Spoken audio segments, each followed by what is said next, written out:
ہر روز نئی کنٹروورسی کا شکار ہونے والے مولانا ناصر مدنی نے مہک ملک کے بارے میں کیا کہا؟ ان دونوں نے ایک دوسرے کے بارے میں لفظی گولہ باری کیوں کی؟ آخر یہ جھگڑا دونوں میں کیوں پیش آ رہا ہے؟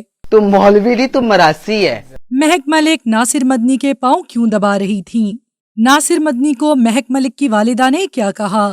علامہ ناصر مدنی نے مہک ملک کے بارے میں نازیبا الفاظ استعمال کیے۔ ان کا کہنا تھا کہ جب وہ چھوٹا تھا اور ابھی وہ خسرا نہیں بنا تھا تو اس وقت میں ان کے گاؤں میں جلسہ کرنے گیا تھا۔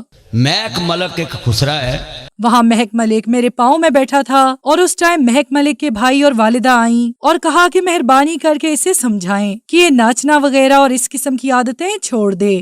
اس وقت وہ میرے پاؤں دبا رہا تھا تو میں نے اسے یہی نصیحت کی اور ساتھ میں کہا کہ تم میرے ساتھ آ کر میری گاڑی میں بیٹھو اور نعتیں پڑھا کرو۔ اس کے بعد ناصر مدنی کا مزید کہنا تھا کہ لوگوں کو مولویوں کو پیسہ دیتے ہوئے موت پڑتی ہے۔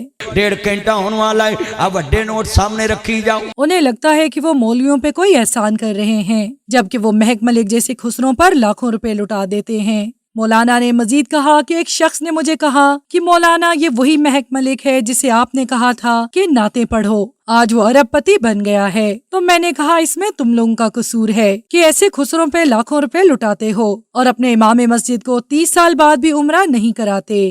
ناصر مدنی کا یہ کہنا ہی تھا کہ اس کے بعد مہک ملک بھی میدان میں آ گئیں اور ناصر مدنی کو شدید تنقید کا نشانہ بنایا اور کہا کہ یہ شخص جھوٹ بول رہا ہے، یہ ہمارے گھر کا بھی آیا ہی نہیں، اور دوسری بات یہ اہل حدیث ہے اور ہم سنی ہیں، اور نہ ہی میری ماں نے اس سے کچھ ایسی بات کی ہے، میری آج تک اس سے صرف ایک بار ہی ملاقات ہوئی ہے۔ یہ شخص پیسوں کی لالچ اور حسد میں مبتلا ہے، تبھی یہ ممبر رسول پہ بیٹھ کر اس طرح کی نازیبا گفتگو کرتا ہے۔ یہ شخص ممبر پر بیٹھ کر لطیفے سناتا ہے۔ مہک نے مزید کہا کہ ناصر مدنی اگر تمہیں بھی پیسے چاہیے تو تم بھی سرخی لگا کے ہمارے ساتھ مراسی بن جاؤ۔ سرخی لگا تو آ ہمارے ساتھ۔ تمہیں لوگ پیسے دیتے نہیں اور جب تمہیں پیسے چاہیے ہوتے ہیں تو تب تم لوگوں کو کہتے ہو کہ تم مہک ملک پہ لاکھوں لٹاتے ہو اور ہم مولویوں کو پیسے دیتے ہوئے موت آتی ہے۔ اس وقت بھی اصل میں تم ہمارے نام استعمال کر کے ہی پیسے کماتے ہو اور ان لوگوں سے بھی پیسے لیتے ہو اور اس کے بعد خواجہ سراؤں کی طرح ان کو دعائیں دیتے ہو۔ مہک کا مزید کہنا تھا کہ تم مجھے میراثی لگتے ہو